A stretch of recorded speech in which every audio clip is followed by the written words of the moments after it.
Hello అండి. Welcome to another mini vlog. సంవత్సరం మొత్తం ఎలా ఉన్నా, ఎంత స్ట్రెస్ ఉన్నా, ఎన్ని ప్రాబ్లమ్స్ ఉన్నా, ఈ ఒక్క రోజు కోసం నేనైతే లైఫ్‌లో బాగా ఎదురు చూస్తూ ఉంటాను. సో, ఏప్రిల్ 22 మా వెడ్డింగ్ యానివర్సరీ. ఎవ్రీ యానివర్సరీకి మాకు తిరుమలకి వెళ్ళి దర్శనం చేసుకోవటం, ఆ స్వామి మమ్మల్ని పిలవడం జరుగుతూ ఉంది. సో, ఇప్పుడు కూడా అయితే బయలుదేరాము తిరుమలకి వెళ్ళడానికి. ఈసారి కొన్ని ఎక్స్ట్రా ప్లాన్స్ ఉండడం వల్ల ఒకరోజు ముందుగానే బయలుదేరాము. నేను ఫుల్ డే వ్లాగ్ అప్లోడ్ చేస్తాను, మీరు క్లియర్‌గా చూడొచ్చు. సో క్యాబ్ బుక్ చేసుకొని ఇప్పుడైతే మేము లింగంపల్లి స్టేషన్కి అయితే వెళ్తున్నాం అనమాట. 5:40కి రాయలసీమ ఎక్కాలి. సో మేము వెళ్ళేసరికి కొంచెం టైం ఉంది, ఒక 20 మినిట్స్ అలాగా.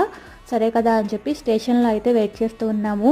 ఈ ఒక్క రోజు కోసం నేను సంవత్సరం మొత్తం ఎదురు చూస్తూ ఉంటాను. ఎందుకంటే ఆయన్ని చూడగానే ఎంత మంచి రిలీఫ్ దొరుకుతుంది, ఎంత బాగా రీఛార్జ్ అవుతామంటే, మీలో ఎవరైనా అలా ఉంటారా? వెంకటేశ్వర స్వామిని చూడగానే చాలా బలం వచ్చేసినట్టు అలాంటి ఫీలింగ్స్ మీలో ఎవరికైనా కలుగుతాయా దర్శనం తర్వాత? అలా ఉంటే నాతో